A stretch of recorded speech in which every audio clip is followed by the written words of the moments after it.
कि इस साल एक अकाउंटिंग ईयर में, एक फाइनेंशियल ईयर में मैं कहां कहां पर कितना खर्चा करूंगी, कितने से गैप आ रहा है, या मैं कहूं कितने से एक्सपेंडिचर ग्रेटर देन इनकम या रिवेन्यू है, and total receipts excluding borrowing. आ गया ना, एक्सक्लूडिंग बोरोविंग। ध्यान रखना चीजों को, ठीक है। During a fiscal year, during a given fiscal year, fiscal year बोलो, फाइनेंशियल ईयर बोलो बेटा, कोई डाउट नहीं है। हेलो बच्चों, तो कैसे हैं आप सब? आई होप आप सब अच्छे होंगे और मस्त होंगे। तो आज की हमारी जो क्लास है वो लेक्चर नंबर 6 है गवर्नमेंट बजट का। बट आज की क्लास को स्टार्ट करने से पहले मैं आपको कुछ इंपॉर्टेंट बात बताने वाला हूं बच्चों। वो ये कि बहुत जल्दी इकोनॉमिक्स के मैं इंपॉर्टेंट क्वेश्चन लेकर आने वाला हूं, पूरी इकोनॉमिक्स के, क्योंकि आप सभी को पता है कि आप सबके एग्जाम्स चल रहे हैं। तो इसीलिए हम लोग आपके लिए इंपॉर्टेंट क्वेश्चन लेकर आए हैं और वो भी जल्दी वीडियो यूट्यूब पर आ जाएगा। तो बच्चों याद रखना, इसके बाद जो एक लेक्चर आने वाले हैं उसमें मैं आप सभी को बताऊंगा कि इंपॉर्टेंट क्वेश्चन कौन कौन से हैं और उसको किस तरीके से आपको लिखकर आना है आंसर। तो वो लेक्चर भी बड़ा इंपॉर्टेंट रहेगा, तो प्लीज याद रखना, बहुत जल्दी आने वाला है, काफी मदद आप लोगों की होने वाली है। तो चलिए आज की क्लास को स्टार्ट करते हैं। हेलो एंड वेलकम, मेरा नाम है शाहरुख खान और स्वागत करता हूं मैं आप सभी का हमारे इस यूट्यूब प्लेटफॉर्म पे जिसका नाम है FMI करियर इंस्टीट्यूट। तो बेटा आज हमारा जो है गवर्नमेंट बजट चल रहा है, उसका लेक्चर नंबर 6 है। तो आज हम कहां से लेने वाले हैं उस टॉपिक को देख लेते हैं जरा। लास्ट में हम लोगों ने, पिछली क्लास में हम लोगों ने रेवेन्यू डिफिशिएट और उसके इम्प्लीकेशंस हम लोगों ने पढ़े थे बेटा, कि रेवेन्यू डिफिशिएट क्या होता है, उसके इम्प्लीकेशंस क्या होते हैं, ये सब चीजें हमने बहुत अच्छे से पढ़ा था बेटा। आई होप मैं आपके सभी डाउट क्लियर कर पाया हूंगा। फिर भी अगर आपको कोई भी डाउट आए बेटा तो प्लीज आप लोग हमसे नीचे दिए गए नंबर पर पूछा करो। हमें बड़ा अच्छा लगता है जब हम आपके डाउट्स को क्लियर करते हैं। और एक और चीज, आप सभी को थैंक यू बेटा, क्योंकि आप सब अपने डाउट्स भी पूछते हैं और बहुत अच्छे अच्छे कमेंट और सजेशन भी हमें देते हैं, जिसको हम पूरी तरीके से फॉलो करने की कोशिश करते हैं। आपके इस प्यार के लिए थैंक यू सो मच। ऐसे अपना प्यार बनाए रखें ताकि हमारा मनोबल बढ़ा रहे और बढ़ता ही जाए, ताकि हम आपके लिए और भी हार्डवर्क करके अच्छे अच्छे क्वेश्चंस और अच्छे कॉन्सेप्ट्स ला सकें। तो बेटा लास्ट क्लास में इम्प्लीकेशन ऑफ रेवेन्यू डिफिशिएट था। आज पढ़ते हैं कि इसको कैसे कम किया जा सकता है। रेवेन्यू डिफिशिएट को कम करने के लिए गवर्नमेंट के पास में क्या क्या विकल्प होते हैं बेटा। तो पहला है, गवर्नमेंट यहां पर अपने खर्चे को कम कर सकती है, ठीक है, क्योंकि गवर्नमेंट के पास इनकम नहीं हो रही है। तो इसी वजह से गवर्नमेंट को क्या करना पड़ेगा, अपने खर्चों को कम करना पड़ेगा और वहीं गवर्नमेंट को अपनी इनकम को बढ़ाने के ऊपर फोकस करना पड़ेगा। Is that clear? क्योंकि रेवेन्यू डिफिशिएट मतलब यहां पर गवर्नमेंट का खर्चा ज्यादा है और गवर्नमेंट की इनकम कम जनरेट हो रही है बेटा। तो यहां पर गवर्नमेंट को क्या करना चाहिए, गवर्नमेंट को यहां पर अपने खर्चों को कम करना चाहिए और साथ ही साथ में अपनी इनकम को और बढ़ाना चाहिए, ताकि हम इस रेवेन्यू डिफिशिएट की सिचुएशन से बाहर आ सकें। इज दैट क्लियर बेटा? तो बेटा ये था रेवेन्यू डिफिशिएट का पूरा कॉन्सेप्ट, जहां पर हमने मीनिंग समझा, उसके बारे में हमने यहां पर उसके इम्प्लीकेशंस देखे और उसके बाद में इसको कैसे कंट्रोल किया जा सकता है उसके बारे में हमने यहां पर देखा। आइए आज एक नया टॉपिक लेते हैं, वो है हमारा फिस्कल डिफिशिएट।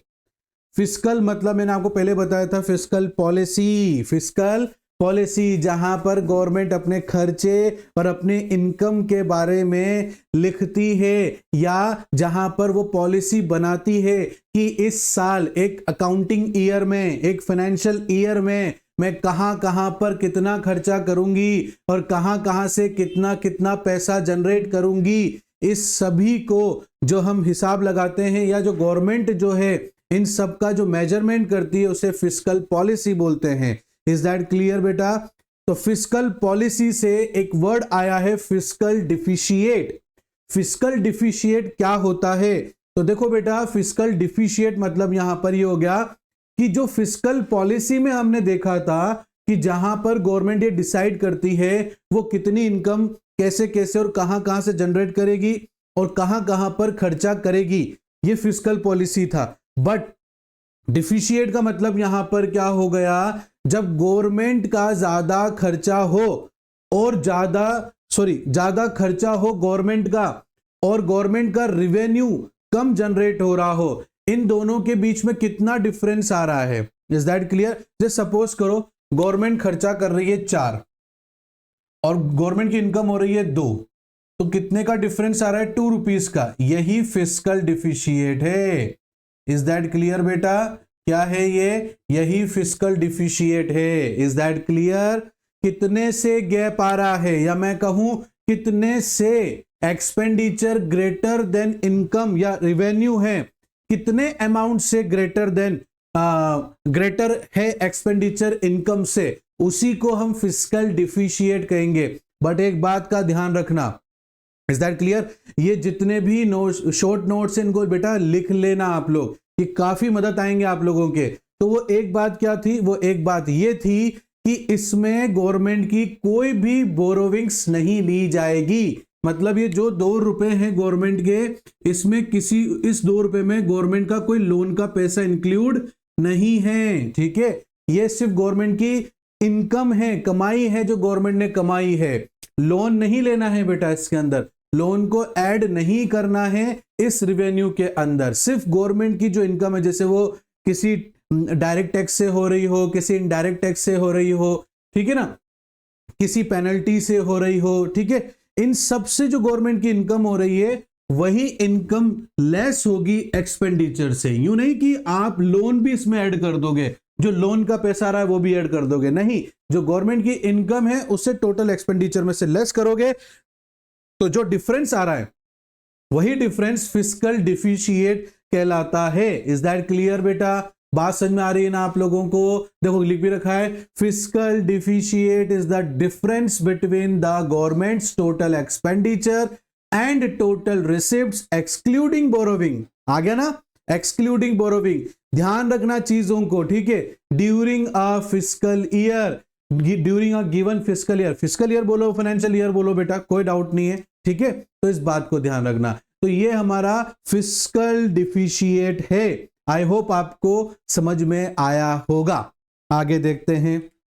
ओके, इसका फॉर्मूला देखो यहां पर लिख रखा है, total budget expenditure minus total budget receipts.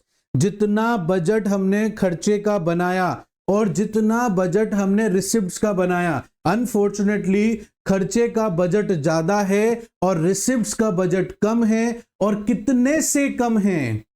कितने से कम है? तो ये जो जितने से भी कम होगा उसे ही फिस्कल डिफिशिएट बोलेंगे, और यही फॉर्मूला भी हो जाएगा फिस्कल डिफिशिएट का। फिस्कल डिफिशिएट मतलब total budget expenditure minus total budget receipts excluding borrowing. मैं बहुत दबाव दे रहा हूं इस बात के ऊपर कि बोरोविंग का अमाउंट कभी भी फिस्कल डिफिशिएट में ऐड नहीं रहता है, या मैं कहूं जब भी आप फिस्कल डिफिशिएट निकालेंगे तो बोरोविंग को रिसिप्ट्स के अंदर ऐड नहीं करना है। Is that clear? समझ में आ रही है ना बात अच्छे से? चलो आगे नोट भी पढ़ते हैं। नोट क्या कह रहा है? Non dept creating capital receipts are those receipts which are not borrowings and therefore do not give rise to dept. Also revenue deficit is a part of fiscal deficit. Revenue deficit भी fiscal deficit का ही part है। But non डेप्ट जो होता है वो create, मतलब loan का amount नहीं लेना, ऐसा पैसा जो लोन से नहीं आया है उसे नॉन डेप्ट कहते हैं। और नॉन डेप्ट जो होता है वो क्रिएट करता है कैपिटल रिसिप्ट्स को। किसको क्रिएट करता है बेटा? कैपिटल रिसिप्ट्स को। Are those receipts which are not borrowing, ये वो रिसिप्ट्स होती हैं जिसके अंदर गवर्नमेंट जो है लोन का पैसा ऐड नहीं करती है। Therefore do not give rise to डेप्ट, इसीलिए जो ये पैसा है डेप्ट का वो इसमें नहीं आता है। Is that clear? और एक और बात, रेवेन्यू डिफिशिएट जो होता है वो पार्ट होता है फिस्कल डिफिशिएट का। इज दैट क्लियर बेटा? बात समझ में आ रही है ना आप लोगों को? चलो आगे बढ़ते हैं। आगे क्या है सर? अच्छा सर, इसके इम्प्लीकेशंस। ओके, इसके इम्प्लीकेशंस देखते हैं भाई क्या क्या होने वाला है। ठीक है, तो चलो पहला है fiscal deficient adverse affect future economic growth of the country. बिल्कुल सही बात है, मैंने आपसे पहले ही कहा है बेटा, अति हर चीज की बुरी होती है। फिस्कल डिफिशिएंट रहेगा तो भविष्य में इकोनॉमिक ग्रोथ करने में किसी भी कंट्री को बहुत प्रॉब्लम्स का सामना करना पड़ेगा। तो फिस्कल डिफिशिएंट का सबसे एडवर्स इफेक्ट यह है कि वो इकोनॉमिक ग्रोथ के अंदर बहुत ज्यादा रुकावटें या हर्डल्स पैदा करता है, जिससे इकोनॉमिक ग्रोथ नहीं हो पाती है उस पर्टिकुलर कंट्री की। Is that clear? पहला तो ये इंप्लीकेशन रहता है इसका। दूसरा, fiscal deficient is inflationary nature. अरे ऐसे कैसे सर? बिल्कुल बताता हूं कैसे। भाई फिस्कल, मैं पहले तो समझाता हूं कि मैं क्या कह रहा हूं। Fiscal deficient is inflationary nature. Fiscal deficient जो होता है वो इन्फ्लेशनरी नेचर होता है फिस्कल डिफिशिएंट का। अब आप बोलोगे सर वो कैसे? सोचो, अगर गवर्नमेंट बोरोविंग करे और उस बोरोविंग का पैसा गवर्नमेंट सारा का सारा कंजप्शन एक्सपेंडिचर को पूरा करने में लगा दे, बजाय इसके कि गवर्नमेंट को उस बोरोविंग का पैसा इंफ्रास्ट्रक्चर में खर्च करना चाहिए, तो कंजप्शन एक्सपेंडिचर पे ज्यादा खर्चा करेगी तो चीजें महंगी हो जाएंगी। लोगों के पास पैसे तो नहीं आ रहे हैं, बट फिर भी मार्केट में क्या हो रहा है? खर्चे बढ़ते चले जा रहे हैं, चीजों के दाम बढ़ते चले जा रहे हैं, तो मार्केट में क्या आएगा? इन्फ्लेशन आएगा। इसीलिए इस प्रकार की बोरोविंग को इन्वेस्टमेंट में यूज किया जाता है, खास तौर पे डेवलपमेंट एक्सपेंडिचर के ऊपर, डेवलपमेंट इंफ्रास्ट्रक्चर फैसिलिटीज के ऊपर खर्च किया जाता है। इसी वजह से इन्फ्लेशन क्रिएट नहीं होगा। अगर गवर्नमेंट बोरोविंग का पैसा कंजप्शन एक्सपेंडिचर में डालेगी तो इन्फ्लेशन होने के चांसेस रहते हैं। अदरवाइज, क्योंकि भाई क्या होगा ना, हमने लोन लिया, सपोज करो हमने लोन लिया और उससे हमने हमारे कंजप्शन के खर्चे पूरे करे। कंजप्शन मतलब खाने पीने के या जो भी हमारे नेसेसरीज है उसके खर्चे पूरे करे, ठीक है ना। बट बेटा लोन से किए ना, मेन तो क्या होना चाहिए कि भाई हम उस लोन के पैसे को ऐसी जगह इन्वेस्ट करें ताकि वहां से हमारी इनकम जनरेट हो। इनकम जनरेट होगी तो हमारी जेबों में भी तो पैसा आएगा बेटा, फिर उससे हम चीजें खरीदेंगे तो उससे इन्फ्लेशन नहीं होगा। अब गवर्नमेंट ने सारा पैसा कंजप्शन के खर्चे के ऊपर लगा दिया, अब लोगों की जेबों में तो पैसा ही नहीं है, और ये लोन के चक्कर में वहां पर मार्केट में कंजप्शन की डिमांड बढ़ गई, तो कंजप्शन की डिमांड बढ़ेगी तो इन्फ्लेशन आएगा ना, चीजें महंगी हो जाएंगी। इससे अच्छा है गवर्नमेंट को उस बोरोविंग को क्या करना चाहिए? डेवलपमेंट इंफ्रास्ट्रक्चर के ऊपर इन्वेस्ट कर देना चाहिए, जिससे क्या होगा? जिससे एम्प्लॉयमेंट क्रिएट होगा। एम्प्लॉयमेंट क्रिएट होगा तो लोगों की जेबों में पैसा आएगा, तो इस वजह से इन्फ्लेशन मार्केट में नहीं आएगा। और कंजप्शन पे खर्चा करेगी तब तो मैं कहूंगा कि फिस्कल डिफिशिएंट इन्फ्लेशन का एक रीजन हो सकता है, या इन्फ्लेशन एक नेचर है फिस्कल डिफिशिएंट का। Is that clear? बात समझ में आई बेटा? आप लोगों को नहीं आई फिर भी आप दोबारा बोल सकते हो मेरे से, मैं दोबारा आपको समझा दूंगा। A large fiscal deficit means that the government has to borrow more. It increase the liability of the government. जितना ज्यादा गैप फिस्कल डिफिशिएट का होगा या जितना ज्यादा फिस्कल डिफिशिएट होगा बेटा, उतना ही ज्यादा गवर्नमेंट को लोन लेना पड़ेगा, और जितना ज्यादा गवर्नमेंट लोन लेगी उतना ही ज्यादा गवर्नमेंट के ऊपर लायबिलिटी इंक्रीज हो जाएगी बेटा। ठीक है, क्या हो जाएगी? लायबिलिटी इंक्रीज हो जाएगी। फिर गवर्नमेंट का पूरा फोकस लोन को समय पर चुकाने में लग जाएगा, बाकी और डेवलपमेंट इंफ्रास्ट्रक्चर को की तरफ ध्यान गवर्नमेंट का कम जाएगा। इसीलिए ज्यादा बड़ा फिस्कल डिफिशिएट भार लेकर आता है एक बहुत बड़े लोन का, और जब लोन ज्यादा लेंगे तो उसकी लायबिलिटी भी क्रिएट हमारे ऊपर होगी ही होगी। इज दैट क्लियर बेटा? यहां तक किसी बच्चे को डाउट है? और अगर आपको सभी कॉन्सेप्ट अच्छे समझ में आ रहे हैं बेटा तो प्लीज लाइक जरूर करना, और अपने और भी बहुत सारे दोस्तों के साथ जरूर शेयर करना, और सब्सक्राइब करना, और बेल आइकन प्रेस करना ना खुद भूलना ना अपने दोस्तों को भूलने देना। ठीक है, चलो आगे देखते हैं बेटा। आगे क्या है? आगे देखो, measure to reduce fiscal deficit. Fiscal deficit जो है बीमारी है, उसको सही करना पड़ेगा। सही करने के लिए गवर्नमेंट के पास इलाज क्या है? तो पहला है सर, जितनी भी सब्सिडीज है कम कर दो, सिर्फ कुछ कुछ जो इंपॉर्टेंट है वो सब्सिडीज लोगों को दो, बाकी सब सब्सिडीज को बंद कर दो, क्योंकि ऑलरेडी गवर्नमेंट के बहुत सारे खर्चे हो रहे हैं। ज्यादा लोन लेने से अच्छा है कि हम हमारे खर्चों को कम कर दें। Is that clear? दूसरा है, जितने भी नॉन डेवलपमेंट एक्सपेंडिचर हैं, नॉन डेवलपमेंट एक्सपेंडिचर क्या होते हैं, ये प्रीवियस क्लास में मैंने समझाया। जो बच्चे आज नए हैं वो वहीं से ही देखें, मैं तो कहता हूं आप लेक्चर नंबर 1 से ही देखो, ठीक है। तो गवर्नमेंट इस सिचुएशन में जितने भी नॉन डेवलपमेंट एक्सपेंडिचर है उसको कम करेगी और यहां पर टैक्सेस बढ़ा देगी, ठीक है ना। अपना जो प्रॉफिट रेशियो है वो इंक्रीज कर देगी और कंट्रोलिंग टैक्सेशन इवेशंस, ठीक है, इसको भी कंट्रोल करेगी। इज दैट क्लियर बेटा? तो इन 5 तरीकों से गवर्नमेंट क्या करेगी, अपने फिस्कल डिफिशिएट को सही करने की कोशिश करेगी बेटा। Is that clear? बात समझ में आई आप लोगों को? चलो आगे देखते हैं। अब बेटा फिस्कल डिफिशिएट खत्म हो गया, प्राइमरी डिफिशिएट लेंगे। प्राइमरी डिफिशिएट क्या हो गया? प्राइमरी डिफिशिएट हो गया कि भैया जो फिस्कल डिफिशिएट आया था ना, है ना, और इंटरेस्ट पेमेंट गवर्नमेंट कितना कर रही है, इसके बीच के डिफरेंसेस को प्राइमरी डिफिशिएट कहते हैं। मतलब ये आपका क्या हो गया, फिस्कल डिफिशिएट, ये आपका इंटरेस्ट पेमेंट हो गया। कितने का गैप आया? 1 का।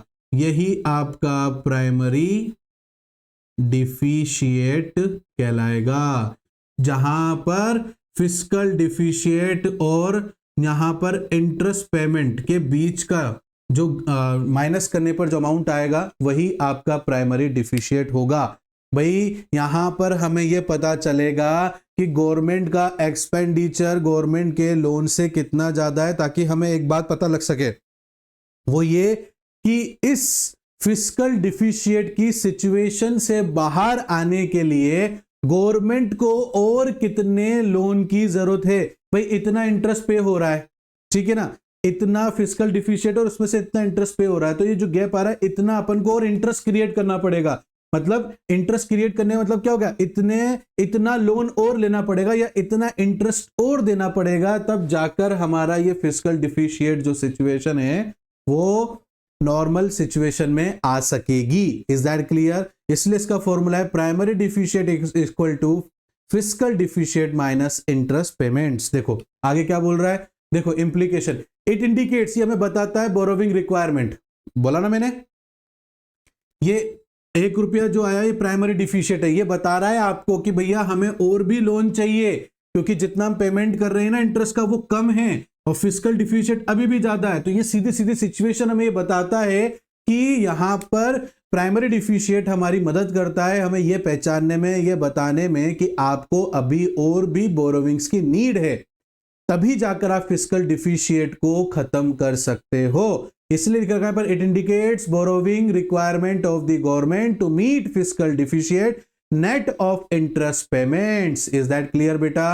दूसरा यहां पर zero primary deficit means that the government has to resort the borrowing only to meet the interest payment. बिल्कुल सही बात है, प्राइमरी डिफिशिएट ये बताता है कि जीरो प्राइमरी डिफिशिएट होगा, मतलब यहां पर जितना भी गवर्नमेंट पैसा लेकर आएगी लोन के रूप में, बोरोविंग के जो बोरोविंग करेगी गवर्नमेंट, वो सारा का सारा पैसा गवर्नमेंट सिर्फ और सिर्फ अपने पुराने लोन को चुकाने के लिए इस्तेमाल करेगी। उसी सिचुएशन को जीरो प्राइमरी डिफिशिएट कहते हैं कि गवर्नमेंट जो भी बोरोविंग्स अब लेकर आएगी उससे गवर्नमेंट सिर्फ और सिर्फ अपने ये डिफिशिएट का जो भी पैसा है, जो लोन में ज्यादा पैसा जा रहा है, इन सब को क्लियर करेगी सबसे पहले। Is that clear? जो डिफिशिएट हो रहा है ना, ये डिफिशिएट हो रहा है, डिफिशिएट को खत्म करने के लिए हमें जितने लोन की जरूरत है ये पूरा का पूरा लोन का पैसा इस डिफिशिएट को खत्म करने में हमें यूज करना है, और ऐसी सिचुएशन को जीरो प्राइमरी डिफिशिएट कहा जाता है बच्चों। Is that clear? नेक्स्ट देखो, अब इसको हम कैसे कंट्रोल कर सकते हैं, तो देखो बेटा, effort should be made to reduce fiscal deficit. Government को यहां पर एफर्ट्स लगाने पड़ेंगे कि वो किसी ना किसी तरीके से फिस्कल डिफिशिएट को खत्म कर सके। और दूसरा इंप्लीकेशन ये, गवर्नमेंट को सबसे पहले चाहिए कि वो अपने लोन्स को यहां पर क्लियर कर दे सबसे पहले। इज दैट क्लियर बेटा? मेरी बात समझ में आई नहीं आई आप लोगों को? तो बेटा ये आज की क्लास में मैंने आपको फिस्कल डिफिशिएट और प्राइमरी डिफिशिएट मैंने आपको समझाया बेटा। आई होप आपको बहुत अच्छे से समझ में आया होगा, बट फिर भी कोई डाउट रह सकता है बेटा आप लोगों को, तो आप वीडियो को पीछे करके रिवाइंड करके देख सकते हैं। फिर भी नहीं समझ में आए बेटा तो नीचे स्क्रीन पर हमारे नंबर चल रहे हैं, वहां पर भी आप हमसे पूछ सकते हैं कि सर मुझे यहां पर ये बात समझ में नहीं आई है, ये डाउट अभी भी रह गया है। और चाहे तो कमेंट में भी पूछ सकते हैं बेटा। तो जैसा आपको अच्छा लगे, हम लोगों ने आपके लिए सुविधा उपलब्ध करा रखी है। आप जैसा चाहें वैसे तरीके से हमसे डाउट क्लियर कर सकते हैं। हम आपके डाउट को समय पर क्लियर करने की पूरी कोशिश करेंगे बच्चों। Is that clear? और जाते जाते मैं आपको एक और बात इंपॉर्टेंट बताने वाला हूं बेटा, वो यही कि मैं अभी अकाउंट्स के भी और इकोनॉमिक्स के भी दोनों के इंपॉर्टेंट क्वेश्चन लेकर आने वाला हूं। तो आप प्लीज बने रहिएगा हमारे साथ में। इंपॉर्टेंट क्वेश्चन काफी मदद करेंगे आपकी, और वो आपको ये भी बताएंगे कि हमें किस तरीके से बोर्ड्स में आंसर लिखने हैं जिससे हर क्वेश्चन के पूरे मार्क्स मिलने की आपकी प्रोबेबिलिटी बढ़े। हमारा इसी पे फोकस रहता है बेटा। कॉन्सेप्ट्स, अगर आपको किसी भी सब्जेक्ट में, अकाउंट्स, इकोनॉमिक्स, बिजनेस, कहीं पर भी कोई भी कॉन्सेप्ट के अंदर आपको समझ में नहीं आ रहा है, आप परेशान मत होना बेटा। हमें मैसेज करो, कमेंट करो, हम उसका आंसर आपको जल्द से जल्द देने की कोशिश करेंगे बेटा। तो चलिए आज की क्लास को करते हैं ब्रेक यहीं पर, मिलते हैं नेक्स्ट क्लास में। तब तक के लिए थैंक यू, बाय बाय बच्चों।